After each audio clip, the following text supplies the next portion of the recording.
It's Wake Up Wyoming. My name is Glenn Woods. Thanks for joining me, as promised, because he's always available to talk to us. Tylor Lindholm from Sundance. As I always like to tell people, Tylor, when I'm explaining Sundance, Wyoming, I just say, think of Bush, Cassidy, and the. There, now you know where Sundance is. That's all you need to know. That's right. Okay, so this, I thought, is going to be an interesting bill for discussion. So first off, let's talk about the name of this bill, which says Congress must declare war before they can bring in the National Guard. So you've titled the bill what?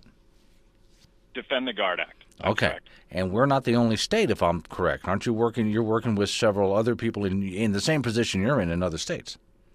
That's right. We've been very busy this legislative session. So right now, introduced, I think it's at 6 or 7 states, and we're looking at 15 by the time that all state legislators are stood up. Okay. So now I do understand why Congress gave the president power that if, in the modern era, if we're attacked overnight, we have to respond overnight.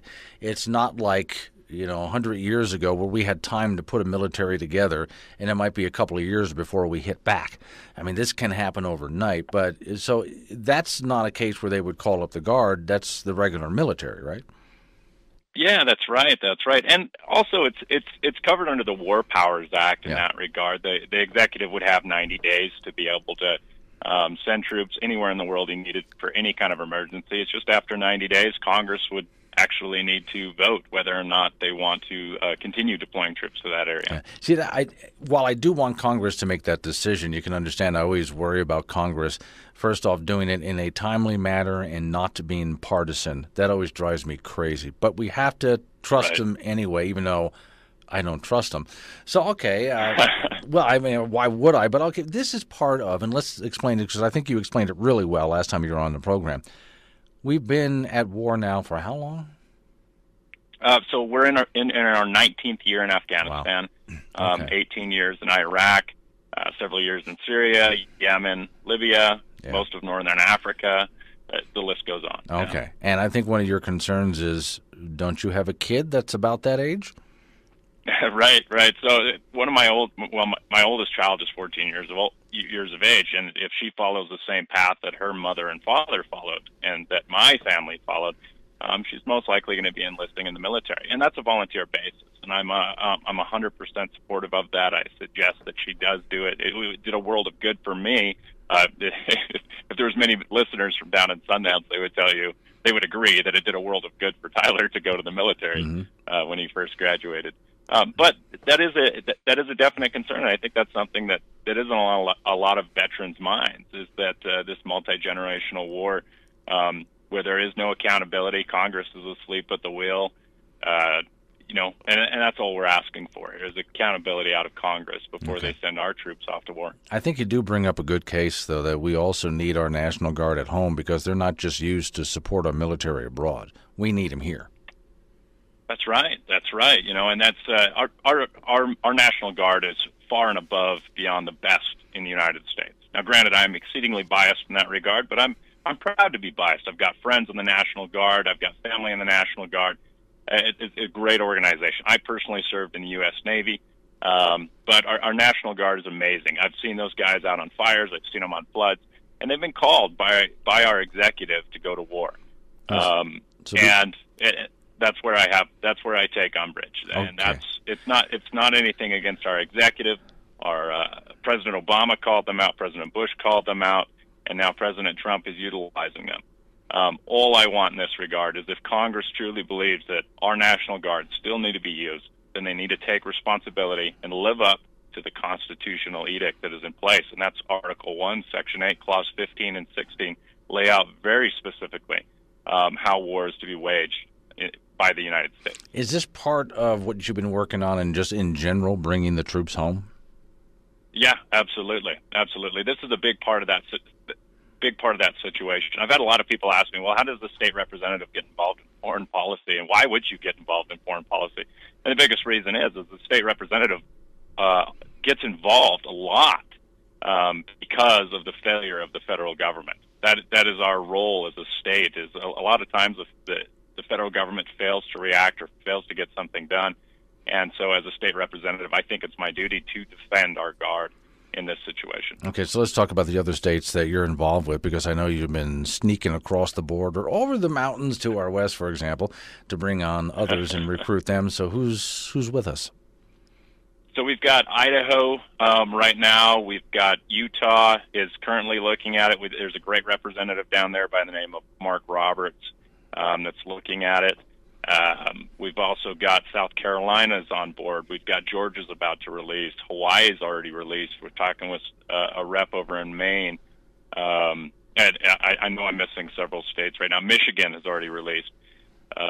So it's a broad coalition of people. A lot of us are veterans.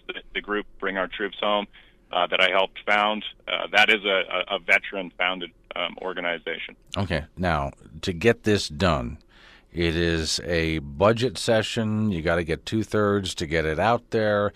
I know a lot of times bills are introduced in this kind of a session just to test the waters to see what you're going to be up against for when you really introduce it during a regular legislative session. But this one seems kind of unique. So give me, realistically now, odds of actually getting this discussed this session.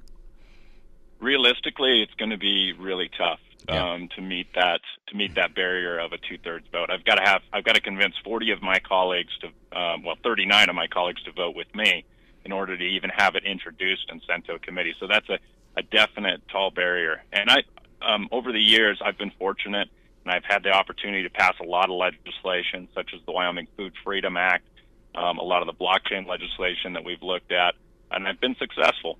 And this bill, this one right here, is the most important piece of legislation that I feel the legislature has looked at in the last 20 to 30 years. Right. This is standing up and saying, this is our National Guard. Congress is out of their area and out of their zone, and they need to take responsibility if they're going to deploy our troops. Do you already have a sense for anyone who might be supporting you, or are you testing the water still? Yeah, I've got a fair sense. We're busy making phone calls right now, calling up my colleagues and asking them if they've read it, if they have any questions, those kinds of things.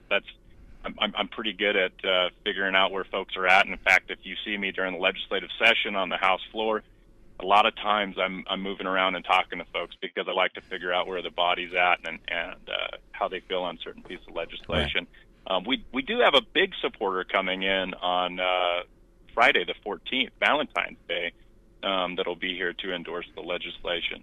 And that'll be at the Capitol Rotunda at 9 o'clock in the morning on the 14th.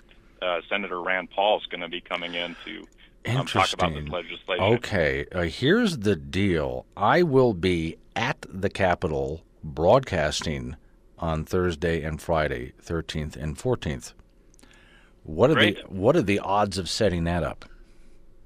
Oh yeah, no, we can totally get something. Okay, so what I'm going to do is have you and the lady Alex have a bit of a conversation to see if we can get that one in, because that would be a great conversation to have. Yeah, okay. You know, it kind of goes to show that in this regard, as far as the state of Wyoming leading the way, we've had that opportunity quite a bit to lead the way for the nation. When it comes to our Constitution and how important that is, the fact that we've brought in one of the most conservative members of the U.S. Senate that's endorsing the legislation speaks volumes, and so we're pretty pumped to have Senator Rand Paul coming in. Okay, yeah, that's kind of a big coup. That's a big one to bring in and have a conversation like that. Okay, so we'll see what we can arrange there.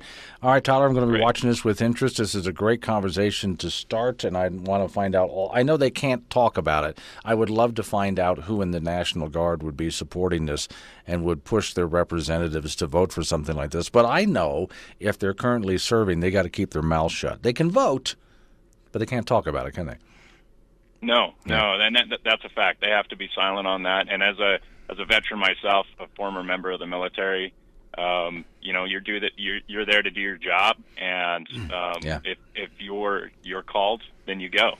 Yeah. And so in these kinds of situations, I 100% salute those individuals. We love our troops. Sure. We want to support our troops, and we want to defend our guard. Okay, well, I would bet, though, their friends and family can mouth off. So, okay, get a hold of your representatives. Tyler, thanks for coming on. I appreciate your time.